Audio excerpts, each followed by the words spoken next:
Me friends and ఫ్యామిలీతో సరదాగా బయటకు వెళ్ళటానికి కారు లేదా అయితే వెంటనే ఈ నెంబర్కి కాల్ చేయండి.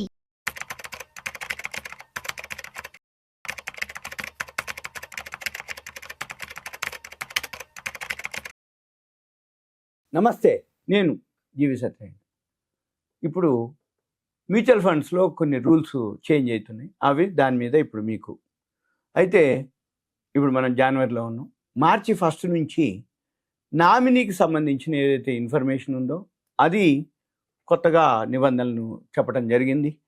ఎవరైతే మ్యూచువల్ ఫండ్లో ఇన్వెస్ట్ చేస్తారో, మ్యూచువల్ ఫండ్ ఫోలియోస్ ఏవైతే ఉన్నాయో వాటికి సంబంధించినటువంటి కొత్త నిబంధనలని ఇవాళ 11వ తారీఖు 10వ తారీఖు నాడు శుక్రవారం నాడు సెబీ అనౌన్స్ చేయడం జరిగింది. ఇవి మార్చి 1వ తారీఖు నుంచి అమల్లోకి వస్తాయన్నమాట. అయితే ఇది ఏంటిది అమల్లోకి వచ్చేది? అంతకుముందు కనుక ఎవరైతే మ్యూచువల్ ఫండ్స్ కనుక చేస్తూ ఉన్నారో నామినీ ఉంటుంది.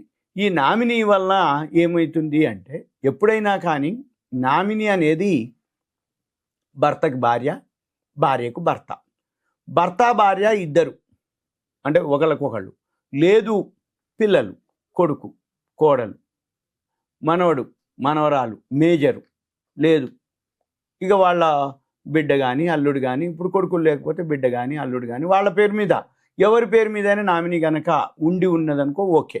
సపోజ్ కనుక ఇప్పుడు ప్రజెంట్ మార్చి 1 వరకు ఎవరైతే మ్యూచువల్ ఫండ్ చేస్తున్నారో చేసిన వాళ్ళు ఉన్నారో నామినీ ఉందా ఓకే. నామినీ లేదనుకోండి, అయితే ఇప్పుడు ఏదైతే రేపు రాబోయే రోజుల్లో ఎవరైతే ఉంటారో వాళ్ళు నామినీ కనుక లేకపోతే వాళ్ళ యొక్క ఏవైతే జరిగినప్పుడు రిస్క్ జరిగినప్పుడు వాళ్ళ యొక్క మిగతా వాళ్ళు, అంటే ఇప్పుడు సపోజ్ బతుకున్న వాళ్ళ పేరుతోటి వాళ్ళ ఆస్తులు ట్రాన్స్ఫర్ చేస్తారు అనేది. అంటే ఇప్పుడు వచ్చేది ఏదైతే ఉందో మనము నామినీని 10 మంది వరకైనా పెట్టుకోవచ్చు. అంటే షేరింగ్ అనమాట. అంటే ఏంది, సపోజ్ ఇప్పుడు నాయనమ్మో అమ్మమ్మో తాతయ్యో మనవడి పేరో మనవరాలి పేరు కొంత, కొడుకు కోడలు బిడ్డ అల్లుడు మనవడు, అంటే ఇట్లా ఎవరెవరైతే ఉంటే అట్లా 10 మంది వరకు కూడా మనం నామినీ పేర్లని యాడ్ చేసుకోవచ్చు. మళ్ళీ పర్సంటేజ్ కూడా సపోజ్ ఇప్పుడు మనవరాలకో మనవడికో ఒకళ్ళకి 5% ఇవ్వచ్చు, ఒకళ్ళకి 7 ఇవ్వచ్చు, ఒకళ్ళకి 10% ఇవ్వచ్చు. ఏ పర్సంటేజ్ ఇస్తావో ముందుగా డిసైడ్ చేయొచ్చు 10 మంది వరకు. అంటే ఎగ్జాంపుల్ సింపుల్ ఏం లేదు, వీలునామా టైప్ అనమాట. అంటే మ్యూచువల్ ఫండ్స్ కూడా ఆస్తే మనకి మ్యూచువల్ ఫండ్స్ ఏదైతే మనం ఇన్వెస్ట్ చేస్తున్నామో అది కూడా మన ఆస్తి కాబట్టి వీలునామా మాదిరి మనము ఎవరి పేరైనా ఎంతమందికైనా మన వాళ్ళు అనుకున్న వాళ్ళు ఫ్రెండ్స్ కానీ, లేకపోతే వాళ్ళ యొక్క వంశీకులు కానీ, వాళ్ళ యొక్క ఎవరైతే వాళ్ళకి ఫేవర్గా ఉన్న వాళ్ళు కానీ, వాళ్ళకి అభిమానం ఉన్న వాళ్ళ పేరు మీద వాళ్ళ నామినీలుగా ఎంత పర్సంటేజ్ అనేది కూడా డిసైడ్ చేసి మనము మ్యూచువల్ ఫండ్ ఏదైతే చేస్తారో వాళ్ళన్నీ చేయాలన్నమాట ఇప్పటి నుంచి. అయితే ఒకవేళ వాళ్ళు కనుక చేయకపోతే అది ఎవరైతే లీగల్ హెయిర్స్ అంటాం, ఒకవేళ ఈ లీగల్ హెయిర్స్ అంటే ఏంటి, చట్టబద్ధమైనటువంటి వారసుల వరకు వాళ్ళనే ట్రస్టీగా ఉంచేసి వాళ్ళకి మాత్రమే ఈ ఆస్తులు ఇవ్వడం జరుగుతుంది. తర్వాత అంటే ముందుగా కనుక ఎవరైతే మ్యూచువల్ ఫండ్ చేస్తారో ఈ మ్యూచువల్ ఫండ్ చేసేటప్పుడు మీరేం చేయాలి, ఎవరైతే మ్యూచువల్ ఫండ్ చేపిస్తారో వాళ్ళు చెప్తారు, ఏమండి నామినీ పెట్టండి అంటారు.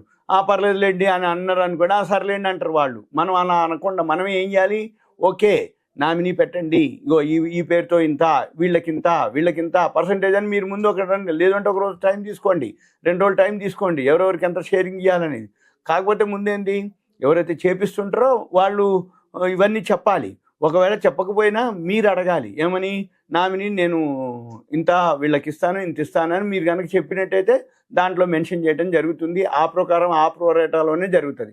కాకపోతే ఎక్కువ శాతం అందరికీ ఏముంటుందంటే, ఇన్వెస్ట్ చేస్తున్నా ఏముందిలే మనం తర్వాత ఎన్నాళ్ళు ఉంచుతాంలే తీసేస్తాంలే, ఏముందిలే ఇబ్బంది, ఇప్పుడే నామినీతోటి ఏముందిలే అని అంటారు. కాదు, ఎప్పుడైనా కానీ మనం ఇన్వెస్ట్ చేస్తున్నప్పుడు అది జరగకపోయినా ఏమన్నా అవన్నీ కాకపోయినా మనం రిడీమ్ చేస్తే చేసుకోవచ్చు. కానీ నామినీ అనేది ఉండటం అనేది ముఖ్యం.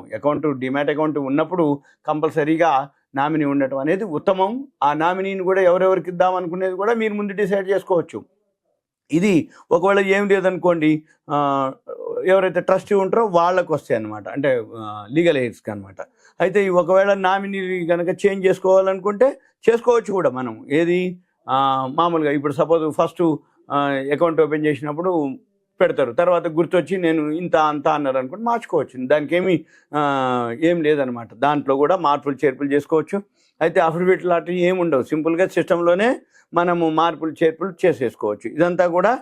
అయితే ఎప్పటికప్పుడు మనం ఏం చేయాలంటే ఏదైతే జరుగుతుందో ఒకవేళ ఏదైనా జరిగినప్పుడు ఈ కేవైసీ మాత్రం కంపల్సరీ ఉంటుంది. ఈ కేవైసీ ఇవ్వాలి. ఒకవేళ ఏదైనా పొదుపు అంటే ఎవరైతే మ్యూచువల్ ఫండ్లో చేస్తారో ఆయన కనుక ఏదైనా జరిగినప్పుడు అంటే కాలం చేసినప్పుడు అప్పుడు ఏం చేయాలంటే ఉన్న వాళ్ళు ఎవరైతే ఉన్నారో ఆయన యొక్క డెత్ సర్టిఫికేట్ అవన్నీ సబ్మిట్ చేయాలి. సబ్మిట్ చేసి కేవైసీ సబ్మిట్ చేస్తే ఆటోమేటిక్గా ఈ ఏవైతే ఉన్నాయో అవన్నీ ట్రాన్స్ఫర్ చేసుకోవచ్చు, లేకపోతే రిడీమ్ చేసుకోవచ్చు, కంటిన్యూ చేసుకోవచ్చు, వాళ్ళ ఇష్టం. అయితే ఇవన్నీ కూడా రేపు మార్చి 1 నుంచి ఈ యొక్క నామినీలో చేంజెస్ వస్తాయి. కాబట్టి ఇప్పుడు జనరల్గా మీ అందరికీ ఎవరైతే మ్యూచువల్ ఫండ్ చేస్తారో వాళ్ళందరికీ కూడా ఇవన్నీ కూడా మెయిల్ వస్తుంది, మీకు ఇన్ఫర్మేషన్ వస్తుంది. దీంతో పాటు ఎవరైతే మ్యూచువల్ ఫండ్స్ మీద కొంచెం అవేర్నెస్ కానీ మ్యూచువల్ ఫండ్స్ ఇంట్రెస్ట్ చేస్తారు అనుకోండి, అప్డేట్ అయిపోతూ ఉంటాయి. అంటే పేపర్లు అనుకోండి, వెబ్సైట్లు అనుకోండి, ఛానల్స్ అనుకోండి, మెయిల్స్ అనుకోండి.